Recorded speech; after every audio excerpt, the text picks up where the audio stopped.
अस्सलाम वालेकुम दोस्तों, एक बहुत ही इंटरेस्टिंग सवाल एक भाई ने पूछा है कि मेरी उम्र 41 साल है और मेरे लिए फ़ाइनेंशियल प्लानिंग क्या हो सकती है, क्या मैं एसआईपी कर सकता हूँ या नहीं, और किस तरह का पोर्टफोलियो बनाना चाहिए।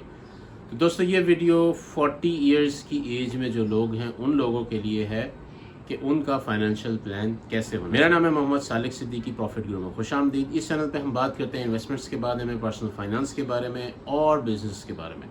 तो अगर आपने किसी टॉपिक पे वीडियो बनानी है तो कमेंट में लाजमी लिखें, मैं उसके ऊपर वीडियो ज़रूर बनाऊंगा। तो इस चैनल को लाइक करें, सब्सक्राइब करें, बेल आइकॉन को दबाना ना भूलें।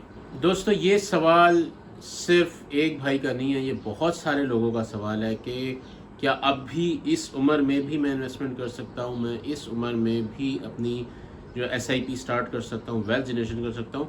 तो जवाब है बिल्कुल दुरुस्त, आप किसी भी उम्र में कर सकते हैं। हाँ, हर उम्र के हिसाब से आपकी स्ट्रेटजी डिफरेंट होगी, तो उसी हवाले से मैं वीडियोस बनाता रहता हूँ। अगर आपकी इनकम स्टेबल है और आप साथ में इन्वेस्टिंग शुरू कर दें तो 10 से 15 साल में आप जो हैं वो अपने वेल्थ क्रिएशन जर्नी के ऊपर चल पड़ते हैं। आपके पास एक 15 साल के अंदर एक स्ट्रॉन्ग रिटायरमेंट फंड आ जाता है और फाइनेंशियल सिक्योरिटी भी आ जाती है। तो जो गवर्नमेंट एम्प्लॉयज होते हैं उनके पास सबसे बड़ा एडवांटेज होता है उनकी स्टेबल सैलरी और लॉन्ग टर्म प्लानिंग का मौका। सबसे पहले मैं एक बात क्लियर कर दूं, 41 की उम्र कम नहीं होती, लेट नहीं होते आप उसमें।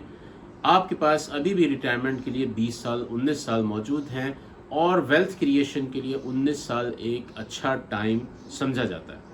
रिटायरमेंट 60 इयर्स में होती है, तो आप अगर अभी से प्लानिंग शुरू करेंगे तो रिटायर होने तक आपके पास एक अच्छा अमाउंट जो है वो जमा हो चुका होगा। उसके लिए आपको करना क्या है, आपको करनी है SIP, systematic investment plan. Systematic investment plan क्या होता है कि आपने हर महीने एक तवातुर के साथ एक फिक्स अमाउंट किसी इन्वेस्टमेंट वेंचर में इन्वेस्ट करनी है जो कि टाइम के साथ साथ ग्रो करती है। मार्केट से आपको कोई लेना देना नहीं है, चाहे वो ऊपर हो चाहे वो क्रैश करके हो, आपने हर महीने इन्वेस्टमेंट कंटिन्यू रखनी है। और इससे एक पावरफुल कॉन्सेप्ट बनता है जिसे कहते हैं रुपी कॉस्ट एवरेजिंग। मतलब आपने एक स्टॉक 50 रुपए का खरीदा, अगले महीने वो आपने 40 रुपए का दोबारा खरीद लिया, तो आपको एवरेज कॉस्ट करके 45 का पड़ गया। तो जब वो 50 पे जाएगा तो आपकी ओवरऑल के ऊपर आपको प्रॉफिट। तो मेन मुद्दे की तरफ आते हैं कि आपने पोर्टफोलियो कैसे बनाना है। एसआईपी करनी है तो किस में करनी है। देखें, एसआईपी सबसे पहले करनी कैसे है कि आप दो तरीक़ों से एसआईपी कर सकते हैं।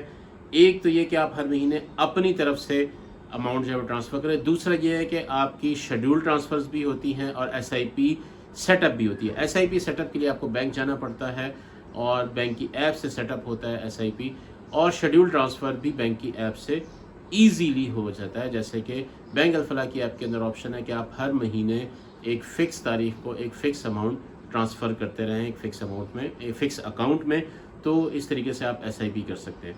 तो आपने जो ट्रांसफ़र करनी है वो अकाउंट में नहीं करनी, वो आपने म्यूचुअल फंड में या किसी स्टॉक की परचेजिंग के अंदर। तो आपने इन्वेस्टमेंट कहाँ करनी है। सबसे पहला काम आपने ये करना है कि आपने जो इन्वेस्टमेंट की अमाउंट जो आप जमा करना चाहते हैं हर महीने, उससे इमरजेंसी फ़ंड बनाना है। इमरजेंसी फ़ंड क्या होता है, आपके मंथली जो खर्चे होते हैं, जो मिनिमम आपकी बेयर मिनिमम खर्चे हैं, उनको आपने 6 महीने का खर्च जो है वो जमा करना होता है। 6 महीने का खर्चा आपने सेव रखना है किसी लो रिस्क म्यूचुअल फंड के अंदर। पहले वो आपने बनाना है। आपने हर महीने 10,000 15,000 जितने आप बचा सकते हैं वो आपने बचा के इमरजेंसी फंड बनाना है, ताकि आप इमरजेंसी में आपके काम आए। मेडिकल इश्यूज़, घर के मसले या अनएक्सपेक्टेड एक्सपेंसेस के अंदर वो आपका काम आएगा। ये आपकी फाइनेंशियल शील्ड होगी। सबसे पहले आपने इसको बनाना है। ये आपका मिनिमम खर्चा 6 महीने का आपने सेव रखना है। मिसाल के तौर पे अगर आपका घर का खर्चा 1 लाख रुपया है पर मंथ, तो 6 लाख रुपया आपका इमरजेंसी फंड होना आपके पास ज़रूरी है। अब सेकंड ऑप्शन आती है आपके पास ग्रोथ पोर्टफोलियो, वेल्थ क्रिएशन जिसे कहते हैं। आप अगर 40 प्लस है तो एग्रेसिव नहीं, आपको बैलेंस चलना पड़े। बैलेंस बेहतर होती है क्योंकि इस टाइम आप रिस्क बहुत ज़्यादा नहीं ले सकते। फार्मूला क्या आपने बनाना है, 60% आपने इक्विटी फंड्स लेने हैं, ये लॉन्ग टर्म ग्रोथ के लिए बेहतर है, इन्फ्लेशन बीट करने में आपकी मदद करते हैं। 40% आपने मनी मार्केट या इनकम फंड्स आपने लेने, ये आपको स्टेबिलिटी देंगे। तीसरा पार्ट जो आपने करना है, 5 to 10% अपनी इन्वेस्टमेंट्स का आपने गोल्ड में रखना है। गोल्ड के अपना जेवर परचेज नहीं करना, आपने गोल्ड के बिस्किट्स मिलते हैं 10 ग्राम, 1 तोला, 2 तोला, वो आपने परचेज करने हैं। جب بھی آپ کے پاس پیسے جمع ہو جائیں آپ نے گولڈ کا ایک بسکٹ جو ہے وہ لے لینا ہے.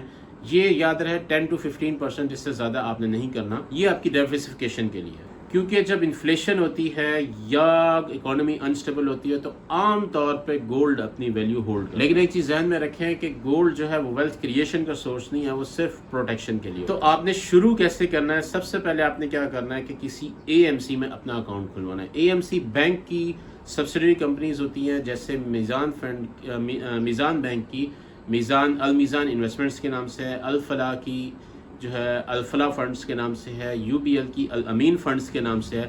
جو بھی آپ کا بینک ہے، جو بھی آپ کو ایزی لگتا ہے، اس کے اسلامک اے ایم سی کے اندر آپ نے جو ہے اکاؤنٹ اپنا اوپن کروانا ہے. اس کے لیے آپ کو صرف سی این ای سی چاہیے ہوتا ہے، آپ کو جو ہے ساتھ میں آپ کی سم آپ کے نام کے اوپر ہونی چاہیے، اور ایک آپ کے نام پہ بینک اکاؤنٹ ہونا ضروری ہے. یہ 3 چیزیں. اگر آپ بینک نہیں جانا چاہتے تو املاک پورٹل ایک اویلیبل ویب سائٹ ہے جس کے اوپر آپ اکاؤنٹ اوپن کریں تو آپ کے تمام میوچل فنڈ کے اندر آپ انویسٹمنٹ ایزیلی کر سکتے ہیں، کہیں پہ جانے کی ضرورت نہیں ہے. دوسری چیز دوسرے سٹیپ کے آپ نے اپنا فنڈ سلیکٹ کرنا ہے. اگر آپ ایمرجنسی فنڈ کے لیے انویسٹمنٹ کر رہے ہیں پہلے تو آپ نے منی مارکیٹ فنڈ یا انکم فنڈز کو سپورٹ کرنا ہے.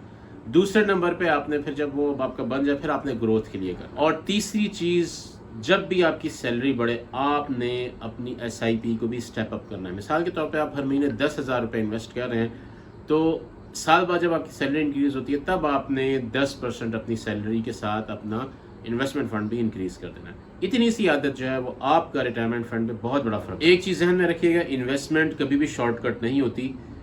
مارکیٹ کبھی اوپر جائے گی، کبھی کریش کرے گی، کبھی نیچے جائے گی. لوگ گھبرا کر لاس میں سیل کریں گے، انویسٹمنٹ نکالیں گے. یہ آپ نے غلطی نہیں کرنی. آپ کو ایک چیز ذہن میں رکھنی چاہیے کہ ویلتھ جو ہے وہ کنسسٹنسی سے بنتی ہے اور پیشنس سے بنتی ہے. تو دوستو امید ہے یہ ویڈیو آپ کو پسند آئی ہوگی. اگر آپ کے کویسچنز ہیں تو کمنٹس میں ضرور پوچھیں. میرے ساتھ بنے رہنے کا شکریہ. اللہ حافظ.